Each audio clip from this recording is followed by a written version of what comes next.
Arrange marriage के बाद क्या तुम अपने एक्स को भूल पाओगे, या फिर शादी हो चुकी है और होगी ये एंट्री आपके लाइफ में एक्स की, या फिर अब शादी के बाद आपको कहीं से प्यार हो गया है, अब इसको कैसे मैनेज करें, कैसे मेंटेन करें। ये इस वीडियो में हम ऐसा जादू कुछ करने वाले हैं कि आपका प्यार भी आपके पास रहेगा और आपका भी आपके पास रहेगा। टेंशन मत लो, बिल्कुल साइंस एंड लॉजिक से बताऊंगा। नमस्कार दोस्तों, मेरा नाम है Sagar, welcome you all to my YouTube channel. और आपको बता दूं मैं कि यहाँ पर लाखों लोगों की विशेष पूरी हो गई हैं। Married, extra marital, divorce, relationship, breakup, अब बारी आपकी है। ध्यान से सुनना क्योंकि साइंस एंड लॉजिक से ही वीडियो बनती है यहाँ पे। देखो, अगर अरेंज मैरिज हुई है आपकी और अगर एक्स की वापसी हो गई है या फिर एक्स को आप भूल नहीं पा रहे हो, अब आप चाहते हो कि एक्स से भी रिलेशन बना रहे, कितना सही है और कितना गलत है, पहले इसको समझने की कोशिश करो। देखो, अगर लीगली जो आपकी शादी हुई है उसमें आप खुश नहीं हो, अपने हस्बैंड से, अपने वाइफ से खुश नहीं हो, किसी भी तरीके से कोई एक्सपेक्टेशन आपकी पूरी नहीं हो रही है, चाहे वो इमोशन वाइज हो, फिजिकल हो, फीलिंग्स वाइज हो, केयर हो, डेडिकेशन हो, व्हाटएवर। क्योंकि मेरा ये मानना है कि खुश रहने का अधिकार सबको है। तुम इंसान के रूप में अभी इस धरती पे हो, बहुत लकी हो, नहीं तो तुम्हारे रोड के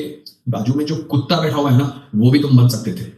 कुछ कर्म के हिसाब से वो कुत्ता बन गया जिसको रोटी तक नसीब नहीं है, और तुम इंसान बन गए और तुम्हारी अरेंज मैरिज शादी हो गई, अभी प्यार भी हो गया, या फिर तुम मिस करने लग गए। व्हाटएवर द सिचुएशन इज, ये गलत भी है, ये सही भी है। अगर लीगल वाले रिलेशनशिप में आपको लगता है कि बराबर चीजें नहीं चल रही हैं और समहाउ आप अपने हस्बैंड या वाइफ को एक इशारा कर दो कि भाई तेरे से नहीं हो पा रहा है, जो भी मैं एक्सपेक्ट करती हूं या करता हूं वो तुमसे नहीं हो पा रहा है, उस कंडीशन में अगर आप थर्ड पार्टी के पास जा रहे हो, याद कर रहे हो या फिर बता रहे हो सच बोल के कि मेरी शादी हो गई है, ऐसे ऐसे सीन है, अब तू मेरे साथ, तो ठीक है। अब मैं इसको क्यों ग्रीन फ्लैग दे रहा हूं, क्योंकि भाई सुप्रीम कोर्ट ने भी दे रखा है, तो मैं भी, ऑनरेबल सुप्रीम कोर्ट ने कहा है कि आप लिविंग रिलेशनशिप में रह सकते हो। अगर आप मैरिड भी हो तो एक सर्टिफिकेट जल्द बनाने की जरूरत है। अब जहां पे लीगली आपको पावर मिल रहा है, मैं कौन होता हूं रुकने वाला। लेकिन अब यहां पे समझना होगा कर्मा को, कर्मा के खेल को। क्या आप अपने एक्स को जिंदगी भर रख सकते हो? क्या आप शादी के बाद जिससे भी आपका प्यार हुआ है उसके साथ जिंदगी भर प्यार रह सकता है? समझो कर्मा कैसे इंपैक्ट होता है। वो आपके लाइफ में आया, आपके साथ अब प्यार से रह रहा है, और प्लस में आपकी शादी भी हुई हुई है। जो शादी होती है वो 100% कर्मा से ही होती है। मैं नहीं कह रहा हूं, शास्त्र कहते हैं कि आपकी जिससे भी शादी होगी वो कर्मा से ही होगी। 90% शादी फेल हो रही है आज के टाइम में और 10% ही बच पा रही है। कर्मा है, आपको भोगना है अपने पति के साथ, पत्नी के साथ, जेक जेक, लड़ाई झगड़ा, व्हाटएवर इट इज, या बहुत खुश हो, कर्मा है। और ये जो थर्ड पार्टी एंट्री हुई है ये भी कर्मा है। आपको किसी से प्यार हुआ है वो भी कर्मा है। लेकिन अब कर्मा काम कैसे करता है, कहां पर आप गलत साबित हो जाओगे, कहां पर सही साबित हो जाओगे, ये समझो। जो प्लैनेट्स बैठे हुए हैं ऊपर में ग्रह के रूप में, जिसको आप शनि, मंगल, बुध कहते हो, तो वो आपके सामने एक सिचुएशन क्रिएट करते हैं। आपके सामने एक सिचुएशन क्रिएट कर दिया कि आपकी शादी तो हो गई, अब आपको उस शादी से खुशी नहीं मिल रही है, सेटिस्फैक्शन नहीं मिल रही है, तो आपके सामने एक वापस से उस इंसान को लाके खड़ा कर दिया जिससे आपको पहले प्यार था, या फिर उस इंसान को खड़ा कर दिया जिससे आपको प्यार हो गया जबकि ऑलरेडी आप शादीशुदा हो। इस कंडीशन में वो प्लैनेट बस ये सिचुएशन क्रिएट किए, मतलब कि आपका पहले का कभी का कर्मा कोई बाकी रहा होगा, पास लाइफ, पिछले लाइफ के बारे में नहीं कह रहा हूं, हजारों लाइफ आपने देख रखी है, हजारों आपके पास लाइफ है, कहीं का कोई कर्मा आके ये सिचुएशन क्रिएट किया। अब उसमें आपका क्या रिएक्शन होता है वो दिखाएगा कि आपका पुराना कर्मा खत्म हुआ या नहीं हुआ, और नया कर्मा क्रिएट हुआ कि नहीं हुआ, और क्रिएट हुआ भी वो अच्छा हुआ या बुरा हुआ। प्लैनेट्स का काम है सिचुएशन क्रिएट करना। एग्जांपल ये है, आप एक सड़क पे जा रहे हो, आप 4 दिन से भूखे हो, आपके पास पैसे नहीं है, अचानक से आपको एक आदमी का बटुआ वहां बाजू में रखा हुआ दिखाई दिया, वो आदमी वहीं पे बैठा हुआ है, उसमें नोटों की गड्डी है, ताज में बैठ के आराम से पेल के खाएंगे अपन, ऐसा इतना पैसा है उसके अंदर। अब ये सिचुएशन क्रिएट हुआ, वो प्लैनेट्स जिनके बारे में आप बहुत सारी अफवाह हैं, बहुत सारी अजीब अजीब वीडियोस हैं, मैं नहीं मानता, मैं साइंस एंड लॉजिक से चलता हूं। प्लैनेट्स कैसे आपके लाइफ में इंपैक्ट करता है इसके पीछे भी साइंस है। आप सेशन बुक कर सकते हो, इंस्टेंट मैनिफेस्टेशन कोर्सेज हैं जो आप, मैंने लाखों की लाइफ को चेंज किया है, विश को पूरी की है, भाई आपकी है, बुक कर सकते हो, नंबर दिख रहा होगा। तो आप जब वो बटवा को देखते हो, अब ये सिचुएशन प्लैनेट ने क्रिएट किया, लेकिन आप उसमें से पैसे निकालते हो, तो वो सिचुएशन के हिसाब से पैसे निकालने के बाद आपका पुराना कर्मा तो खत्म हो गया, क्योंकि वो सिचुएशन बना तो वो खत्म हो गया। नया कर्मा आपने क्रिएट कर दिया यार, नया कर्मा क्रिएट कर दिया, मतलब वो कर्मा खराब हो गया, क्योंकि ये सिचुएशन बनाना प्लेनेट आपका पिछला कर्म वो मिट गया, नया कर्मा खराब कर्मा, अब ये भी कभी ना कभी आपको भोगना पड़ेगा। उसी तरीके से प्लैनेट्स ने आपके एस्ट्रोलॉजिकल चार्ट के हिसाब से ये सिचुएशन क्रिएट हुआ कि third party X Y Z whatever it is, आपको प्यार हो गया। अब आपका क्या रिएक्शन है वो आपके कर्मा अच्छा होगा या बुरा वो डिसाइड वहां से होगा।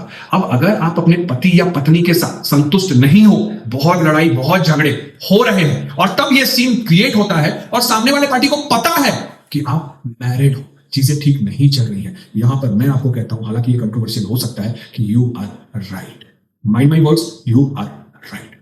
बस सामने वाला धोखेबाज ना निकले, और क्योंकि लाइफ इज वेरी स्पेशल। वो धोखेबाज नहीं, इसलिए चुनना अच्छे से है। आपको पता होना चाहिए कि वो कितना अच्छा है, कितना बुरा है। लेकिन अगर वो भी आपको छोड़कर चला गया, वो भी आपको धोखा दे दिया, वो भी छोड़कर चला गया, अभी ना पति के रहे, ना पत्नी के रहे, ना थर्ड पार्टी के रहे, फिर से कर्मा आपको इंपैक्ट कर दिया। इसको ठीक कर सकते हैं। आपका जो भी पास्ट कर्मा आ रहा है, जिसकी वजह से आप ये दुख भेज रहे हो, जो ये कष्ट झेल रहे हो, जो ये एंजाइटी डिप्रेशन हो रही है, अगर उस कर्मा को हम न्यूट्रलाइज कर दें, उस कर्मा को हम निगेटिव नहीं, पॉजिटिव भी नहीं, न्यूट्रलाइज कर दे। पॉजिटिव आप कर नहीं पाओगे, इतने उस लेवल पे हम लोग पहुंचे नहीं है। न्यूट्रलाइज कर दे तो उसका इंपैक्ट जो हम झेल रहे हैं अपने लाइफ में, ये पेन, ये सब कुछ, हम इधर के भी नहीं, उधर के भी नहीं, या इधर के तो हैं उधर के नहीं, या इधर के नहीं है उधर के हैं, ये सब कुछ हम अपने फेवर में कर सकते हैं। अब कर्मा को न्यूट्रलाइज कैसे करें? देखो, श्री कृष्ण ने गीता में कहा है साफ, अर्जुन ने बोला कि भगवान यहां पर सबको इतना दुख क्यों हो रहा है, आप इतना दुख क्यों देते हैं सबको? कृष्ण ने बोला बेटा मैं नहीं देता, वो अपना ही कर्म झेल रहे हैं। जो दुखी हैं उनका अपना कर्म है पुराना, जो सुखी हैं उनका भी अपना कर्म है पुराना।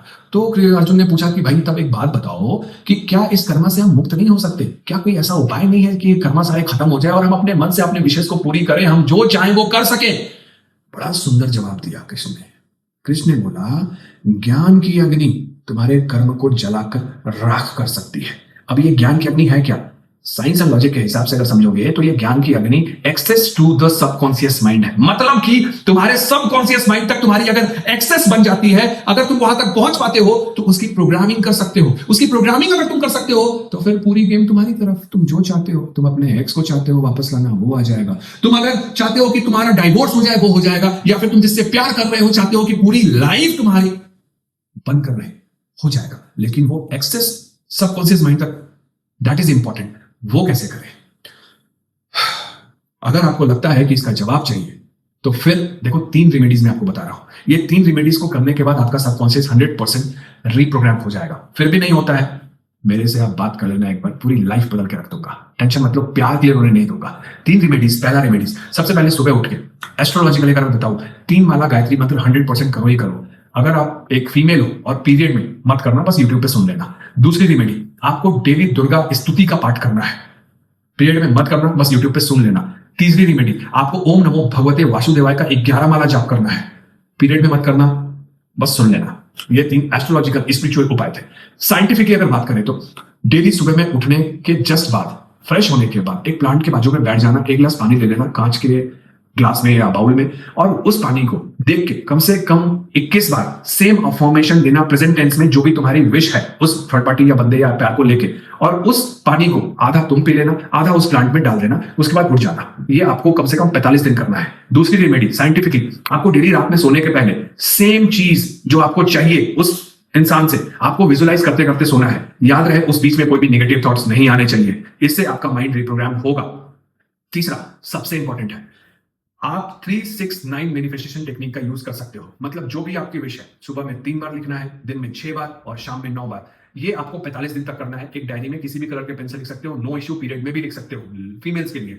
लेकिन जब आप ये लिखोगे सेम टाइम, आज जिस टाइम पे लिखा उसी टाइम पे कल भी, उसी टाइम पे परसों भी, ये सेम टाइम 2-3 मिनट ऊपर नीचे हो सकता है, लेकिन उससे ज्यादा ये मैनेज नहीं हो सकता है। अगर ये करने के बाद आपकी आसमान जमीन एक नहीं हो गई, आपकी विश पूरी नहीं होगी, आपका कर्मा न्यूट्रलाइज नहीं हो गया, तो फिर जो कहो सो मैं मानने के लिए तैयार हूं। यार लाखों लोगों की किस्मत बदल गई है, उनको उनका प्यार मिल गया है। 17 साल से पड़े हुए थे, 17 साल का रिलेशनशिप, ब्रेकअप, शादी, वापसी हो गई।